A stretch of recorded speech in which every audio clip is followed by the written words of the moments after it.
तो देखिए दोस्तों, आपको बता दें कि उत्तराखंड में एलटी शिक्षक भर्ती के फॉर्म फिलअप होने लग गए हैं, तो इसको आप ऑनलाइन आवेदन कर सकते हैं।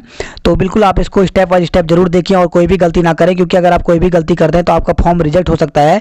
इसलिए पूरी वीडियो आप ढंग से देखिए। अगर आपको फिर भी कुछ समझ में नहीं आता तो आप हमें कमेंट करके भी पूछ सकते हैं। तो आपको बता दें कि उत्तराखंड में एलटी शिक्षक भर्ती के आवेदन जो है वो आज से शुरू हो गए हैं और इसकी अंतिम तिथि 4 दिसंबर तक रखी गई है। तो 4 दिसंबर से पहले आप आवेदन करके यहाँ पे फॉर्म फिलअप कर सकते हैं। तो चलिए आपको हम यहाँ पे स्टेप बाय स्टेप बताते हैं। तो सबसे पहले हम चल लेते हैं और इसके ऑफिशियल वेबसाइट पर UKSSC की, और यहाँ से हम आवेदन शुरू करते हैं।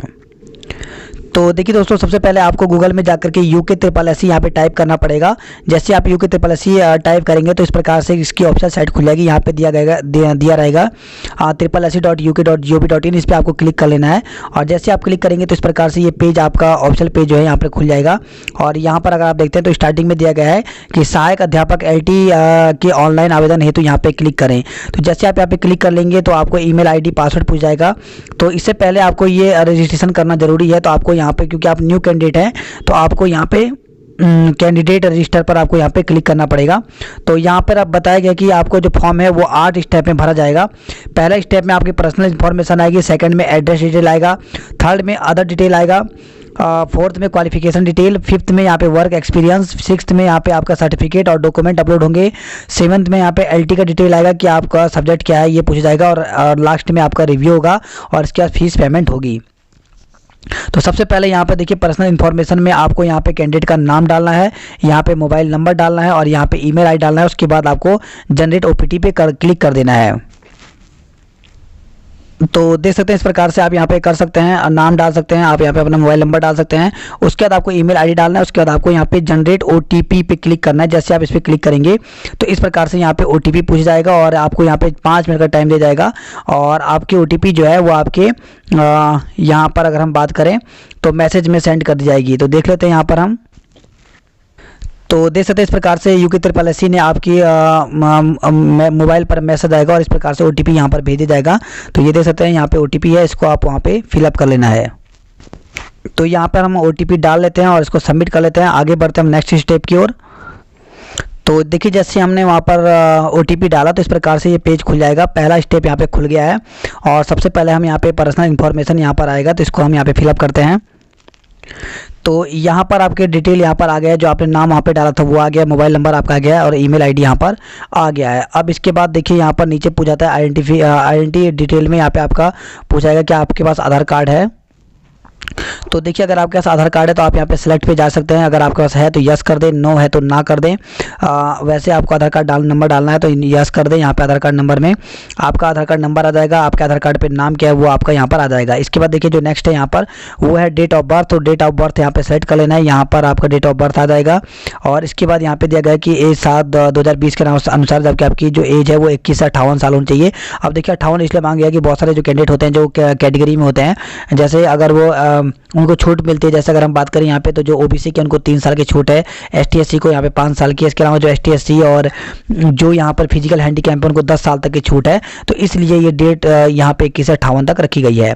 अब इसके बाद आता है नेशनलिटी। तो नेशनलिटी में यहाँ पे इंडियन आपको डाल देना है। इसके बाद यहाँ पे दिया गया है यू आर ऑर्फन। तो अगर आप हैं तो यस कर दें, नहीं है तो आप इसको नो ही कर दें। इसके बाद आता है फादर नेम। तो फादर नेम में आपको यहाँ पे सेलेक्ट करना है। अगर आप मिस्टर लगाते तो मिस्टर लगा दें, श्री लगाते तो श्री लगा दें, श्री। और इसके जो आपका फादर का नाम है वो, वैसे आपके मदर का नेम आ जाएगा। मिसेज है तो मिसेज, श्रीमती लगा दे तो SMT कर दें यहाँ पर और यहाँ पर अपनी मदर का नेम रख दें। इसके बाद आपका आता है कि यहाँ पे बर्थ स्टेट, आपका जन्म कहाँ है, किस राज्य के हैं आप। तो अगर आप उत्तराखंड में आपका जन्म हुआ है तो आप उत्तराखंड कर दें। अदर स्टेट वालों के लिए भी यहाँ पर मौका है LT में, तो वो अलग से यहाँ पर कर सकते हैं। इसके साथ यहाँ पे बर्थ डिस्ट्रिक्ट कौन सी आपकी, तो वो आप यहाँ पे कर दें। इसके बाद बर्थ तहसील कौन सा आपका, तो वो आप यहाँ पर कर सकते हैं। और इसके अलावा आपका बर्थ विलेज कौन सा है, तो वो आप यहाँ पे विलेज का नाम यहाँ पर आप टाइप करके लिख सकते हैं। इसके बाद आपका मोबाइल नंबर यहाँ पे पूछा जाएगा। 2 मोबाइल नंबर होने चाहिए। सबसे पहले आपको phone number with STD code अगर आपका है तो ठीक है। फिर उसके बाद अल्टरनेट आपको मोबाइल नंबर यहाँ पर डालना है। इसके बाद आता है permanent identification mark on body. अगर आपके मार्क्स बॉडी पर कोई मार्क है, यानी कोई तिल है या फिर कोई मोल है या फिर कोई निशान है, जले का निशान है, कुछ है जो परमानेंट है, तो उसको आपको यहाँ पे आइडेंटिटी के लिए डालना है।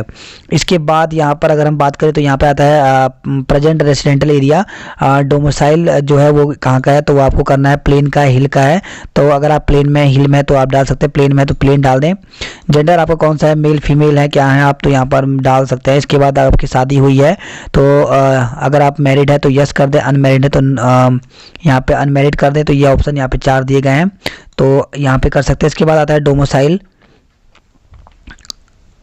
तो और डिसेबिलिटी डिटेल आता है। तो डोमिसाइल सबसे पहले यहाँ पे अगर हम बात करें तो डोमिसाइल अगर आपका उत्तराखंड का है तो आप यस कर दें यहाँ पर, और नहीं है तो नो कर दे। तो सबसे पहले हम यस करके बताते हैं, क्योंकि ये जो फॉर्म है ये दोनों कैंडिडेट के लिए, जो उत्तराखंड के नहीं है उनके लिए भी है और जो उत्तराखंड के हैं उनके लिए भी है। तो सबसे पहले जो उत्तराखंड के हैं उनके लिए कर सकते हैं, क्योंकि उनके पास डोमिसाइल है, तो यस कर देंगे।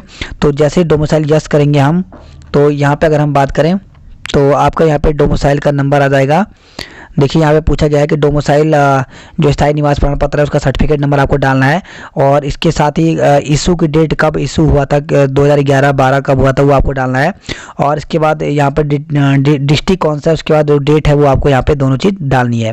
तो देख सकते हैं यहाँ पे आपका सर्टिफिकेट नंबर, यहाँ पे किस डिस्ट्रिक्ट से इशू है, यहाँ पे डिस्ट्रिक्ट का नाम है, उसके बाद किस डेट को है वो आपको यहाँ पे डालना है।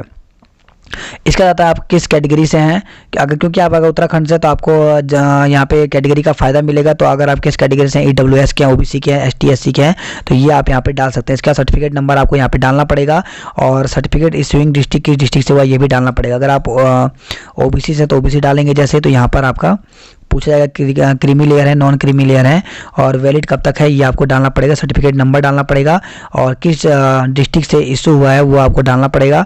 इसके साथ यहाँ पे किसने ऑथराइज किया है, सिटी मजिस्ट्रेट है, डिप्टी कलेक्टर है, किसने किया है वो आपको डालना पड़ेगा, और सर्टिफिकेट इशूइंग डेट की डिटेल यहाँ पर डालनी पड़ेगी।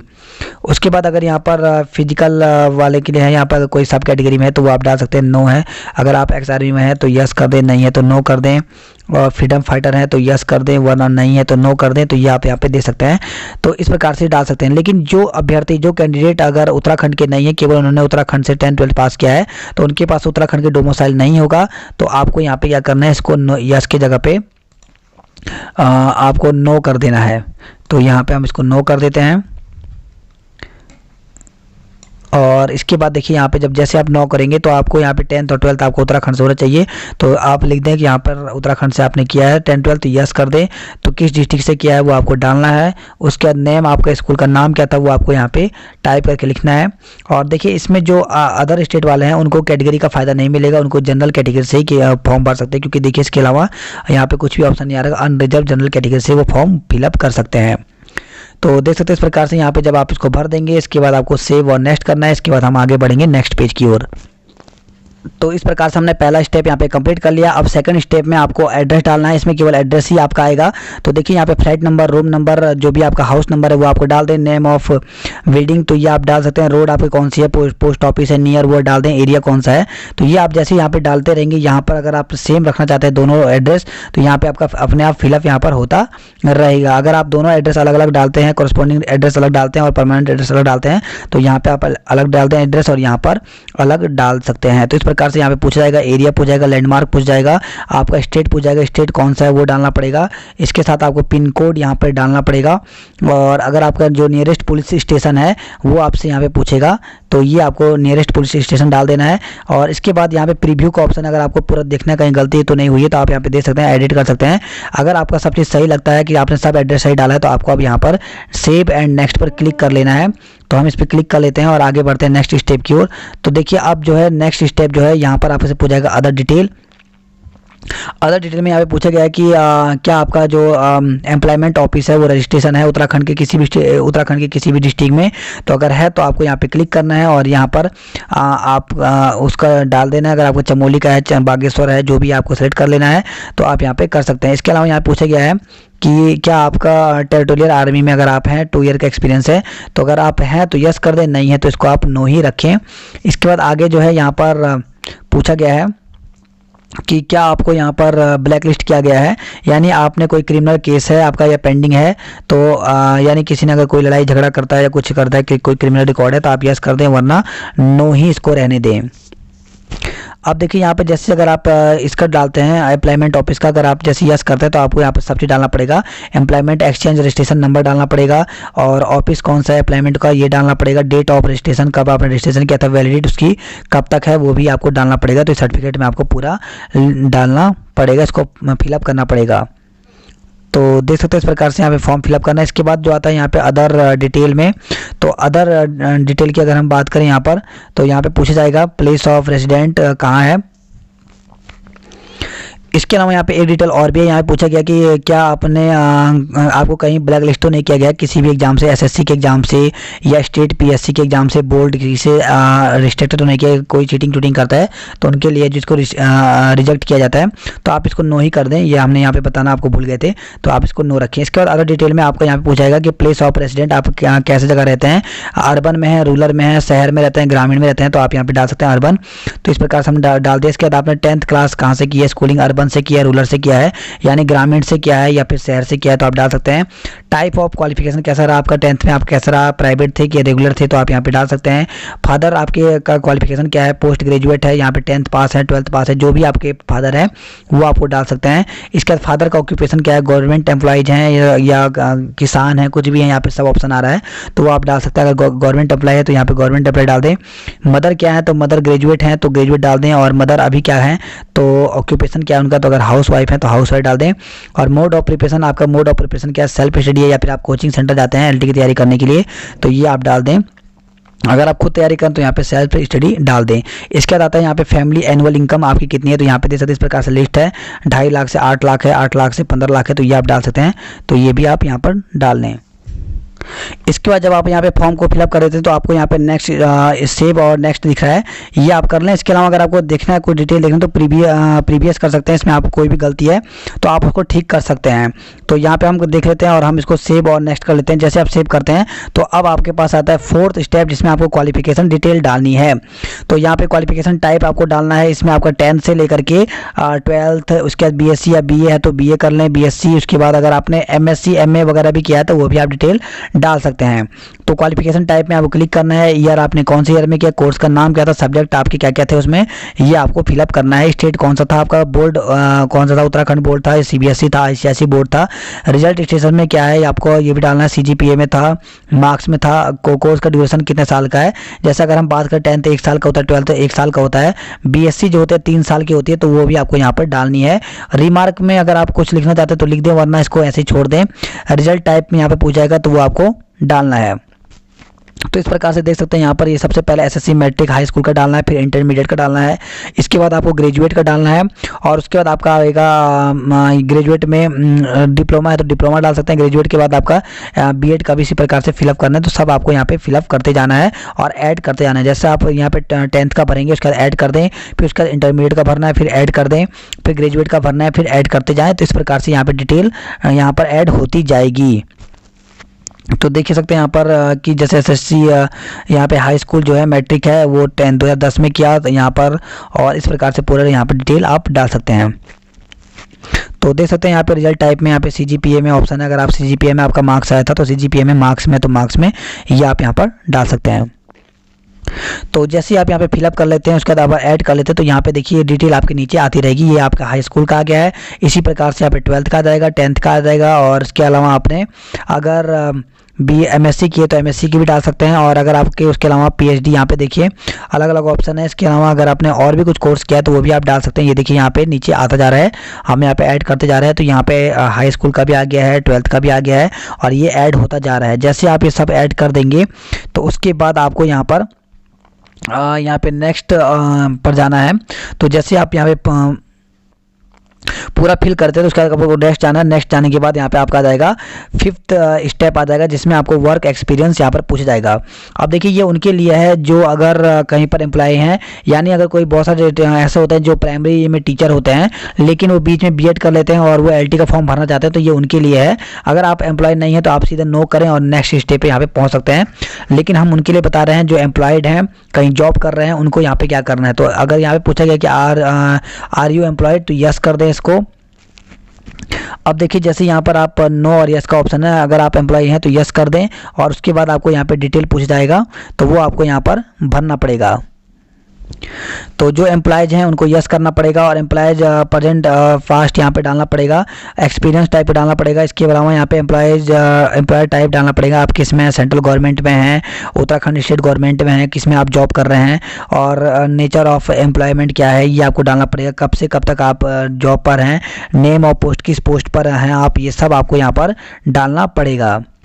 जिसके अलावा अगर आप बेरोजगार हैं, अगर आपने कोई भी किसी भी जॉब में नहीं है, तो डायरेक्ट आप यहाँ पे नो करें। उसके बाद डायरेक्ट आपको यहाँ पर क्या करना है, नेक्स्ट स्टेप पे चले जाना है। तब इसके बाद आता है 6 स्टेप में आपको फोटो अपलोड करना है, सिग्नेचर अपलोड करना है और थंब इम्प्रेशन अपलोड करना है। तो देखिए यहाँ पे बताया गया है कि जो फोटो है वो आपके 30 KB से 100 KB के बीच होनी चाहिए, जबकि सिग्नेचर जो है वो 20 KB से 50 KB के बीच, और जो लेफ्ट थंब है वो 20 KB से 50 KB के बीच होना चाहिए। अगर इससे कम है या ज़्यादा है तो आपका अपलोड नहीं होगा। इसके अलावा जो इमेज है वो आपके JPG मोड में होने चाहिए, JPG PNB फॉर्मेट में ही होने चाहिए। अब इसके बाद आपको यहाँ पर अपना इमेज, सिग्नेचर और लेफ्ट थंब इम्प्रेस करना है। इसके अलावा आप प्रीवियस में जाकर के पूरा दे सकते हैं, नहीं तो अगर आपको सब सही लगता है तो आपको यहाँ पे सेव एंड नेक्स्ट पे क्लिक कर लेना है। जैसे आप इस पर क्लिक कर लेते हैं, इसके बाद आपका नेक्स्ट स्टेप यहाँ पर खुल जाएगा, जो कि है 7th स्टेप में आपको LT का डिटेल डालना है। यहाँ पे पोस्ट पूछा गया है, पोस्ट में आपको किस सब्जेक्ट के लिए आप भर रहे हैं, अप्लाई कर रहे हैं, वो आपको यहाँ पर डालना पड़ेगा। ये देखिए जैसे आप इस पर क्लिक करते हैं तो यहाँ पर आपका LT के लिए आ जा रहा है, जनरल कोड से हैं या फिर आप मैथमेटिक्स हैं, साइंस वाले हैं, हिंदी वाले हैं, संस्कृत वाले हैं, जो भी आपका सब्जेक्ट है इस पर आप क्लिक कर लें।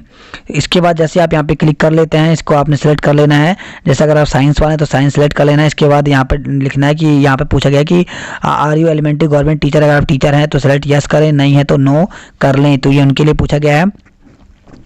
अगर देखिए यहाँ पर अगर आप टीचर हैं तो किस पोस्ट पर हैं, हेड मास्टर हैं, असिस्टेंट टीचर हैं, तो ये आपको पूछा गया है। और ज्वाइनिंग डेट क्या थी आपकी, और आपके पास NOC होनी चाहिए, वो भी यहाँ पर पूछा गया है कि वो है कि नहीं है। इसके बाद आता है यहाँ पे टीचर एलिजिबिलिटी टेस्ट, UTET का पूछा गया है कि अगर आपने टेट क्वालिफाई किया। वैसे यहाँ पे नॉट क्वालिफाइड का ऑप्शन भी दिया गया है, लेकिन इसमें क्वालिफाई ही मांगा गया है, तो CTET सेकंड या फिर UTET सेकंड यहाँ पर आपका होना चाहिए। तो आप इसको जैसे आप क्लिक करते हैं, इसके बाद आपको पूछा जाएगा कि UTET आपने या CTET आपने की वैलिडिटी कब तक है और कितने मार्क्स आपको यहाँ पर मिले थे, तो ये आपको डालना है। इसके बाद यहाँ पे क्वालिफिकेशन आ जाएगा। देखिए यहाँ पे डेट 7 साल तक, UTET और CTET का सर्टिफिकेट 7 साल तक वैलिड रहता है। तो जिस सन में आपका निकला होगा, जैसे माना कि अगर आपका 5 फरवरी को अगर मार्कशीट है, 5 फरवरी अगर हम बात करें तो 2013 का है तो 5 फरवरी 2020 तक आपकी वैलिडिटी रहेगी। यानी 7 साल आप यहाँ पे नोट कर लें और उस आधार पर यहाँ पे वैलिडिटी लिख दें। इसके साथ यहाँ पर मार्क्स ऑब्टेन जो है वो आपको यहाँ पे डालना है कि आपके UTET या CTET में कितने मार्क्स थे। इसके बाद क्वालिफिकेशन यहाँ पे आ जाएगा, सेलेक्ट करना है। तो यहाँ पे BSc B.Ed है, MSc B.Ed अगर आपने लास्ट जो भी किया था, क्योंकि अगर हम साइंस वाले की यहाँ पे बात करें तो BSc B.Ed आ जाएगा। अगर आप आर्ट वाले तो यहाँ पे BA B.Ed आ जाएगा, इस प्रकार से। अब जैसे क्योंकि हमने यहाँ पे साइंस का भरा है तो इसलिए यहाँ पे साइंस के सब्जेक्ट आ रहा है, केमिस्ट्री, क्योंकि साइंस में CBZ चाहिए होता है, केमिस्ट्री, जूलॉजी, बॉटनी। अगर मैथ वाला तो यहाँ पे फिजिक्स और मैथ का आ जाएगा। वैसे ही जो BA वाले हैं उनके लिए यहाँ पर उनके सब्जेक्ट का ऑप्शन आ जाएगा। अब यहाँ पे पूछा जाएगा कि केमिस्ट्री जो थी वो आपकी यहाँ पे 4 तक दिया गया है, 4 ईयर तक का, क्योंकि बहुत सारे कोर्स 4 ईयर के भी होते हैं। तो जो भी जितने, क्योंकि अगर हम बात करें BSc की तो 3 साल का रहता है, तो इसमें पूछा गया कि केमिस्ट्री आपकी फर्स्ट ईयर में थी, यस, क्योंकि तीनों साल में थी होगी आपकी, CBZ तीनों साल में रहता, तो आप यस कर लें, इसको भी यस कर लें, 3rd ईयर में भी यस कर लें। तो इस प्रकार से जूलॉजी का भी और बॉटनी का भी यस आपको करते रहना है तीनों साल में, क्योंकि 3 साल की BSc होती है, तो तीनों साल आप यहाँ पर यस कर सकते हैं। अब देखिए इस प्रकार से यहाँ पर इसको कर लेना है। जब आप इसको कर लेंगे, इसके बाद आपको यहाँ पे नेक्स्ट पर क्लिक कर लेना है, और नेक्स्ट पे क्लिक करने के बाद आपको पूछा जाएगा कि आप का एग्जाम सेंटर, पहले तो यहाँ पे टुडे डेट आ जाएगी, अपने आप यहाँ पर आ जाएगा, और उसके बाद प्लेस आपका कहाँ से आप फॉर्म भर रहे हैं ये आप डाल दें। अब इसके बाद यहाँ पर आता है एग्जामिनेशन सेंटर, आपको एग्जामिनेशन सेंटर आपको कहाँ रखना है। तो जैसे अगर आप बात करें तो पहला एग्जामिनेशन सेंटर अगर हम देहरादून को रखते हैं तो देहरादून कर लेंगे। दूसरा आपको जहाँ पे नज़दीक लगता है हरिद्वार, नैनीताल, तो वो आप यहाँ पर सेलेक्ट कर सकते हैं।